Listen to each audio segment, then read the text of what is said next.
लगातार हो रही बारिश की वजह से दिल्ली की रफ्तार थम गई। दिल्ली के मुख्तलिफ इलाकों में जगह जगह पानी भर जाने की वजह से सैलाब जैसी सूरत हाल है। वहीं बारिश की वजह से जगह जगह लंबा जाम भी लगा हुआ है। लोग घंटों जाम में फंसे रहे और परेशानियां उठाते रहे। सलाम टीवी के नुमाइंदे ने बारिश के हालात का जायजा लिया। दिल्ली में लगातार हो रही बारिश की वजह से दिल्ली के अलग अलग इलाकों में जलभराव की स्थिति पैदा हुई, तो उसी के चलते दिल्ली का जो रफ्तार थी वो थमती नजर आ रही है। इस वक्त मैं मौजूद हूँ दिल्ली के बारापुला फ्लाईओवर पे।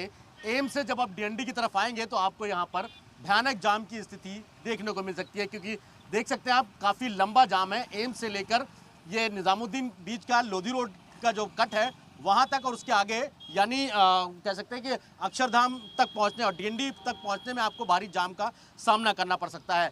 लगातार हो रही बारिश की वजह से अलग अलग जगहों पर जाम की स्थिति बनी है। चाहे धौला कुआं की बात करें तो मोतीबाग से धौला कुआं पूरी तरीके से जाम की स्थिति बनी है, पानी जलभराव की स्थिति बनी हुई है। तो वहीं दूसरी तरफ रिंग रोड पे भी आपको कई जगह पर जाम की स्थिति देखने को मिल सकती है। हालांकि जिस तरीके से लगातार दिल्ली में बारिश हो रही है और दूसरी तरफ हथनीकुंड बैराज से जिस तरीके से पानी 3 लाख क्यूसेक से ज़्यादा पानी छोड़ा गया है, अगले 72 घंटे दिल्ली के लिए कहीं ना कहीं बहुत चिंताजनक बने हुए हैं।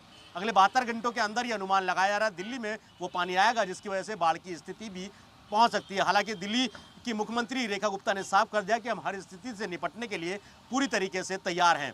लेकिन बारिश की वजह से जो दिल्ली की रफ्तार है, ट्रैफिक की रफ्तार है, वो पूरी तरीके से थमती नजर आ रही है। आपको काफ़ी जगह पे लंबा लंबा जाम, आश्रम पे आपको जाम देखने को मिल सकता है। आपको रिंग रोड आश्रम से लेकर आईटीओ तक जाने पे रिंग रोड से वहाँ जाम की स्थिति आपको मिल सकती है। और दूसरी तरफ ये बारापुला फ्लाईओवर है और इस फ्लाईओवर पर आप देखेंगे काफ़ी लंबा जाम है। हालांकि डीएनडी से एम्स की तरफ बारापुला के जरिए आने वाले रास्ते में अभी फिलहाल इतना जाम की स्थिति नहीं है, लेकिन फिर भी जिस तरीके से लगातार बारिश हो रही है दिल्ली की रफ्तार एक बार ज़रूर रुकती नजर आ रही है। वीडियो जर्नलिस्ट सुनील बिष्ट के साथ सैयद मुबश्शिर, जी मीडिया, दिल्ली।